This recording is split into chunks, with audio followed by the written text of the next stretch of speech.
तब मैं जब पहली बार बाड़मेर जाने लगा तो एकमात्र ट्रेन जाती थी वहाँ पे। तो वहाँ पे जो लोकल लोग हैं वो इस टाइप के एक्सपर्ट बन गए हैं उस चीज़ को, उनको खोजी बोलते हैं अपन अपनी भाषा में, पर वो अब पैरों के निशान से बता सकते हैं कि इस ऊँट पे वजन था या नहीं था। अच्छा। कि तेज रफ्तार से चल रहा था या धीरे चल रहा था। जोंगा सवारी जा रही थी तो हमने उसको नाकेबंदी में रोक लिया, लेकिन पता नहीं क्यों उस ड्राइवर को घबराहट में ये लगा कि पहले से ही बातचीत कर ली जाए। रियल हीरोज़ के एक नए एपिसोड के साथ मैं आप सभी का इस चैनल पे स्वागत करता हूँ। राम राम, मेरा नाम है गजेंद्र। आप सभी का हमारे चैनल पे बहुत बहुत स्वागत है। आज की इस वीडियो में हमारे साथ है संदीप सिंह जी चौहान। संदीप सिंह जी इस वक्त इंस्पेक्टर जनरल ऑफ पुलिस यानी कि आईजी के पद पर कार्यरत है। लगभग 30 साल से राजस्थान पुलिस को अपनी सेवाएं देते हुए संदीप सिंह जी ने हमारे साथ अपने अनुभवों और अपने सफ़र पर चर्चा की है। उम्मीद करते हैं आपको ये वीडियो पसंद आएगी। अगर आप इस चैनल पर नए हैं तो इस चैनल को सब्सक्राइब करके इस वीडियो को लाइक कर दीजिए। धन्यवाद।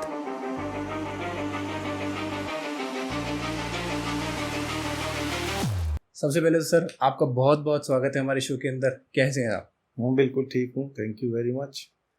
सर पुलिस सर्विसेज की हम बात करें जी। तो किस तरीके से आपका रुझान हुआ पुलिस सर्विसेज ज्वाइन करने के अंदर? आपकी इनिशियल एजुकेशन के बारे में थोड़ा सा बताइए। अच्छा सवाल किया आपने। मेरा जो एजुकेशन है वो जयपुर का ही है और सेंट जेवियर स्कूल से मैं स्कूलिंग करी है। उसके बाद पोस्ट ग्रेजुएशन करी और ग्रेजुएशन के जस्ट बाद में ही मैं सिविल सर्विसेज में बैठा और मेरा सिलेक्शन हो गया। तो सर लोगों का ये सवाल रहता है, देखते लोगों का किसी का कुछ मोटिवेशन होता है, आपको किस तरीके से रुझान आया इस परीक्षा की तरफ या आपको क्या लगा कि आपके इंस्पिरेशन कौन थे? देखिए, मेरे ग्रैंडफादर जो थे वो खुद भी ब्यूरोक्रेट थे और जब रियासतें मर्ज हुई तो उसके बाद उनको आईएएस कैडर में राजस्थान जब राज्य बना तो उसमें लिया गया और वो एक आईएएस ऑफिसर थे। उनके सर्विस के दौरान ही उनकी वो होने के बाद मेरे फादर खुद भी आईएफएस ऑफिसर बन गए और उनका कैडर भी राजस्थान ही था। तो एक ब्यूरोक्रेटिक फैमिली से मैं आता हूँ, तो मेरा सब ब्यूरोक्रेसी किस प्रकार से काम करती है और किस तरह से जनता से जुड़ी रहती है, ये सब चीज़ें मेरे जहन में थी। तो जब मैं खुद भी सर्विस में आ गया तो मेरे लिए एक बड़ा इंटरेस्टिंग सा वो हो गया कि मैं तीसरी पीढ़ी का ब्यूरोक्रेट हो गया। बिल्कुल जी।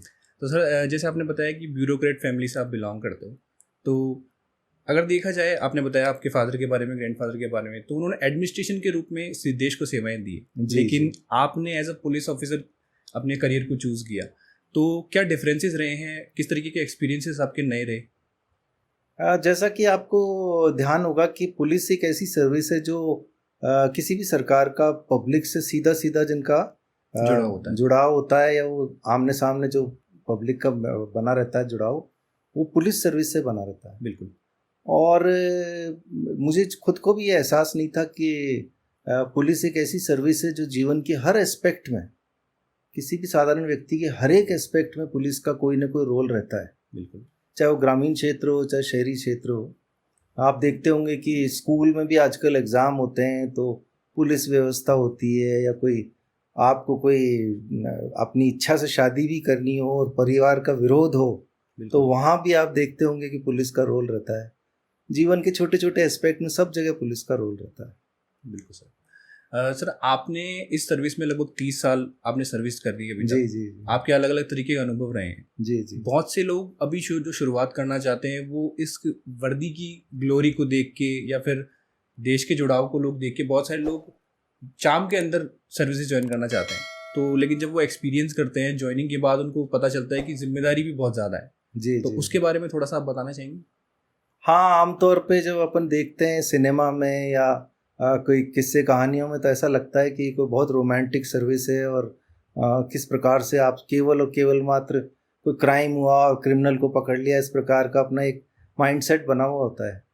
लेकिन जब आप सर्विस के अंदर आते हैं, जब आपको पता लगता है कि क्राइम इन्वेस्टिगेशन डिटेक्शन तो एक एस्पेक्ट है पुलिस का, इसके अलावा जो रोज रोज होने वाले जो टेंशन्स हैं समाज में उनको डील करना, जैसे फॉर एग्जांपल मैं कहूँ कि कोई कम्युनल बात हो गई है कहीं पे, बिल्कुल आमतौर पे उसको आप समझाइश से ही समझा सकते हैं। बिल्कुल। छोटी छोटी बातों से शुरू होती है वो। अब इतनी छोटी सी बात जैसे कोई जुलूस निकल रहा है और बीच में कुछ बच्चे शरारती बच्चों ने कोई आवाज़ लगा दी, इतनी सी बात पे पूरा फैलाव हो जाता है, जमावड़ा हो जाता है। बिल्कुल। तो ज़्यादातर तो हम लोग क्या करते हैं कि समाज की जो शांति समिति है, शांति प्रिय लोग होते हैं, उनको आगे करके और हम स्वयं भी जाके और वहाँ पे सब लोगों से वार्ता करना, बातचीत करना, चर्चा करना, उससे कोशिश करते हैं कि बात ठंडी हो जाए, शांत हो जाए, शांतिपूर्वक तरीके से। जी। इसी प्रकार से छोटी छोटी और भी बातें हैं। कॉलेज यूनिवर्सिटी के चुनाव हैं, चुनाव में टेंशन हो गई 2-3 गुटों में आपस में, आमतौर पे होती भी रहती है, सारे युवा जानते हैं, रोज रोज के देखने को मिलता है आपको। उसमें भी वही बात है कि किस प्रकार से उनको अलग अलग रखा जाए, किस प्रकार से ऐसी व्यवस्था बनाई जाए कि उनमें टकराव नहीं हो। बिल्कुल। तो उसमें बीच में सारे प्रोफेसर्स को इनको लेके और सिचुएशन को एक प्रकार से डिफ्यूज़ किया जाता है। तो ऐसी छोटी छोटी बातों में आम जीवन में आप देखेंगे पुलिस का बड़ा रोल रहता है, महत्वपूर्ण रोल होता है, क्योंकि ऑन द फील्ड आपको सीधे डिसीजंस लेने पड़ते हैं और आपकी डिसीजन से सीधे लाइफ पे इम्पैक्ट होती है लोगों की। हाँ, पूरे मोहल्ले की, कॉलोनी की, समाज की, सबकी रहती है। बिल्कुल सर, आपकी इनिशियल पोस्टिंग्स के बारे में बात करें कि किसी भी ऑफिसर को जो स्टार्टिंग में पोस्टिंग मिलती है उसके बड़े अलग तरीके के अनुभव रहते हैं, उनको बहुत कुछ सीखने को भी मिलता है। जैसे आपकी पहले पोस्टिंग जहाँ तक हमें पता है बाड़मेर में रही जी, तो वो एक बॉर्डर एरिया है और 90s के अंदर आपने सर्विस ज्वाइन कर ली थी, तो उस वक्त इतनी सर्विसेज भी नहीं थी, तो वहाँ पे स्मगलिंग की बहुत ज़्यादा एक्टिविटीज़ हुआ करती थी। हाँ, बहुत थी। तो उसके बारे में थोड़ा सा आप कुछ बताना चाहें, किस तरीके के अनुभव आपके वहाँ रहे? आज का जो बाड़मेर है और उस समय का जो बाड़मेर है वो बिल्कुल अलग है। तब मैं जब पहली बार बाड़मेर जाने लगा तो एकमात्र ट्रेन जाती थी वहाँ पे, और उसमें भी आपको सुन के बड़ा ताज्जुब होगा कि उसमें जो फर्स्ट क्लास बोगी लगती थी उसमें मैं अकेला सवारी होता था। मैं अकेला, और कोई नहीं होता था। कभी यदा कदा कोई मिलिट्री के ऑफिसर मुझे मिल जाते। वहाँ पहुँचने पे ऐसा लगता था जैसे कोई पूरा जो माहौल है वो मिलिट्री और पैरामिलिट्री फोर्सेस का है। ट्रूप मूवमेंट चल रहे हैं, ट्रूप्स वापस चढ़ रहे हैं ट्रेनों पर, इस टाइप से। आगे भी जैसे आमतौर पे अपनी तरफ ये पता नहीं चलता है कि जो बॉर्डर पे तस्करी होती है वो भी रेगिस्तान इलाके में है, वो किस टाइप से वहाँ पे मिट्टी के धोरे बने हुए होते हैं, और उसके अंदर जब आपको ये अंदेशा होता है कि यहाँ से तस्करी हुई है, बिल्कुल, तो आप ऊँट और पैरों के निशान देखते हैं वहाँ पे। अच्छा, इसके बारे में थोड़ा सा इलेबोरेट करना चाहेंगे? जी जी, तो वहाँ पे जो लोकल लोग हैं वो इस टाइप के एक्सपर्ट बन गए हैं उस चीज़ को, उनको खोजी बोलते हैं अपन अपनी भाषा में, पर वो अब पैरों के निशान से बता सकते हैं कि इस ऊँट पे वजन था या नहीं था। अच्छा, ये तेज़ रफ्तार से चल रहा था या धीरे चल रहा था, और उसके साथ चलने वाला एक आदमी था वो पैदल चल रहा था तो उसकी जूतियों के निशान है। अच्छा, इससे आप समझ सकते हैं कि किस दिशा में जा रहा है। बिल्कुल, अगर ये अंतर्राष्ट्रीय सीमा की तरफ जा रहा है तो डेफिनेटली कोई ना कोई बात है। बिल्कुल, और तो और उसमें ये भी पता लगता है कि किस समय निकला वो, कितना समय हुआ है, इसके पैर के निशान नए हैं या पुराने हैं। अच्छा, ये भी खोजी बता सकता है आपको। सर, किस तरीके की एक्टिविटीज़ हुआ करती थी, मतलब किस चीज़ की ज़्यादा स्मगलिंग में आपने कोई केस वगैरह हुए हो जिसमें आपको पता चला हो कि मेजर मुद्दा क्या था वहाँ का? सर, ज़्यादातर तो सोना उस समय, क्योंकि आपको मैं थोड़ा याद दिला दूं कि आज जो तारबंदी की हुई है बिल्कुल इंटरनेशनल बॉर्डर पे, उस समय पे नहीं थी वो।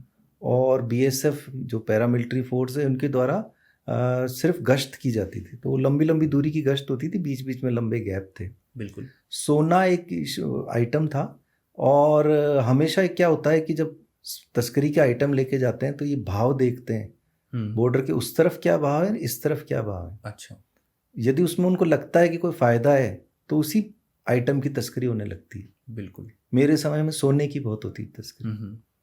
तो कोई भी गाड़ी वाहन जा रहे हैं, आमतौर पर आपको तो पता लगेगा नहीं कि इसमें तस्करी का माल जा रहा है। बिल्कुल, मेरे साथ जो पहला इंसिडेंट हुआ ये हुआ कि एक सवारी ले जाने वाली जोंगा गाड़ी थी, जोंगा जीप जो आजकल नहीं चलती। बिल्कुल, जोंगा सवारी जा रही थी, तो हमने उसको नाकेबंदी में रोक लिया।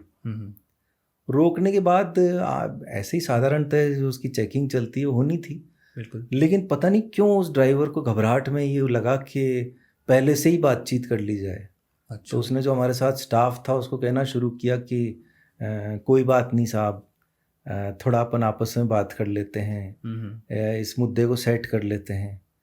मतलब वो अपनी ही बात को आपको समझाने की कोशिश कर रहा था कि किसी तरीके एक तरह से अपनी रहस्य ही खोल रहा था वो। अच्छा। कि वो क्या कहना चाहता है। हम्म, उसकी बातें सुन के तुरंत ही गाड़ी को ले जाया गया थाने के अंदर। बिल्कुल। एक एक कलपुर्जा उसका हटाया। और कलपुर्जों में मतलब दरवाजा खिड़कियां होती है गाड़ी की, उसके अंदर छुपाया हुआ था तस्करी का माल। बिल्कुल। वो जो बोनट खुलता है उसके बीच में छुपाया हुआ था। कुल मिला के इतना माल उसके अंदर तस्करी का भरा हुआ था, और सवारियां भी साथ ही बैठी थी। अच्छा, ताकि किसी को वो जी नहीं हो जी, कि तो शक नहीं हमने हो उसके पूरी ऊपर। गाड़ी को तार तार खोल दिया हम्म, और उसमें तस्करी का माल मिल गया। बिल्कुल सर। कि लोग सोच भी नहीं सकते कि इस तरीके से भी उस जमाने में भी, आज के 30 साल और पहले उस भी गाड़ी को देख के ऐसे आपको हुआ। बिल्कुल नहीं लगेगा कि इसके अंदर कहाँ कहाँ छुपाया हुआ है। बिल्कुल, लेकिन सर किसी के मन में चोर होता है तो वो कहीं ना जी कहीं जी, आपको, वो और आपकी तो सर हाँ जी। काम ही वही है, तो आपको जल्दी पता चल जाता है। अगर आपको ये वीडियो पसंद आई तो इस वीडियो को लाइक करके इस चैनल को सब्सक्राइब कर दीजिए, और कमेंट में ये ज़रूर बताएं कि इस वीडियो का कौन सा हिस्सा आपको सबसे ज़्यादा पसंद आया। धन्यवाद।